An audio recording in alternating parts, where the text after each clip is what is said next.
Hello everyone. So we are discussing previous year questions of the chapter Principles of Inheritance and Variation and the topic Polygenic Inheritance. In today's session we are going to discuss a long answer type question of 5 marks which was asked in the CBSE board for an examination 2015. So the question is A part, during a cross involving true breeding red flowered and true breeding white flowered snapdragon plants, the F1 progeny did not show any of the parental traits while they reappeared in F2 progenies. Explain the mechanism using Punnett square. And B part is explain polygenic inheritance with the help of an example.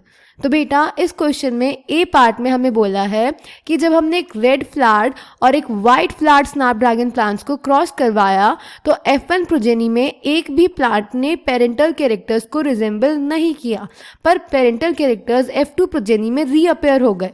तो ऐसा क्यों हुआ, इस mechanism को हमें Punnett square की help से explain करना है. क्लियर?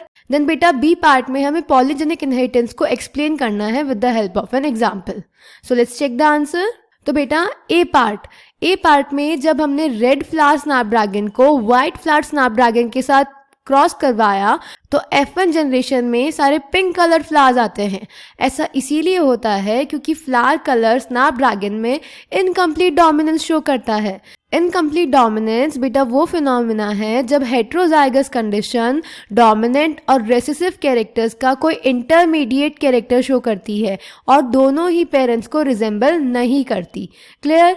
पर जो पेरेंटल ट्रेट्स होते हैं वो F2 जनरेशन में रीअपेयर हो जाते हैं क्योंकि बेटा हमें पता है कि जो कैरेक्टर्स है उनके लिए रिस्पॉन्सिबल एलील्स में ब्लेंडिंग नहीं होती.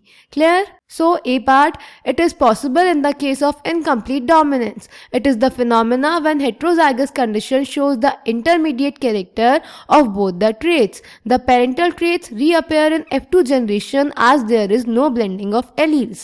अब इसको क्रॉस की हेल्प से देख लेते हैं. तो पेरेंट जनरेशन हो जाएगी बेटा red flowered plants and white flowered plants. Red वाले का जीनोटाइप हो जाएगा कैपिटल आर और वाइट फ्लावर्स का जीनोटाइप हो जाएगा small are.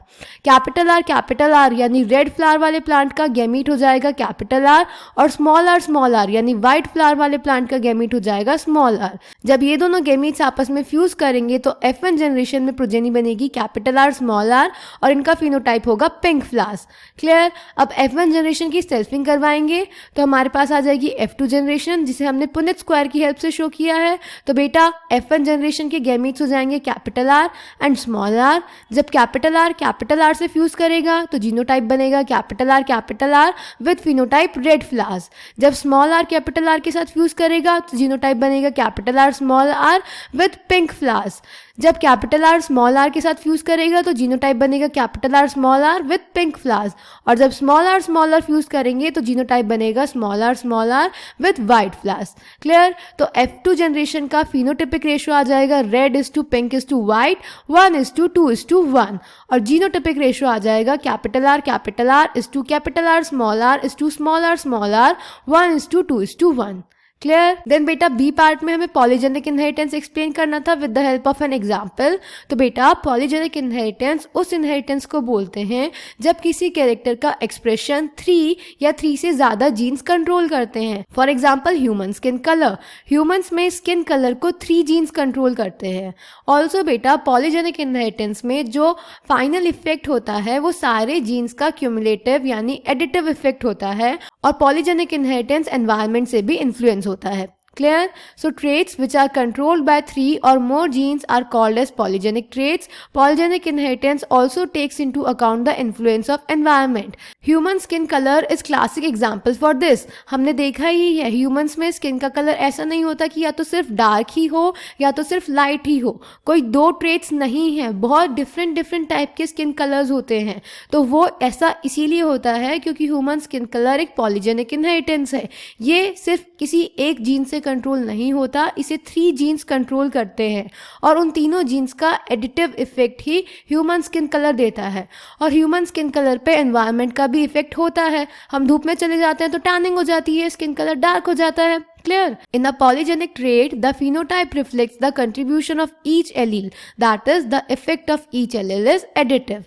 3 genes A, B, C control skin color in human, with the dominant forms capital A, capital B and capital C responsible for dark skin color, and the recessive forms small a, small b and small c for light skin color.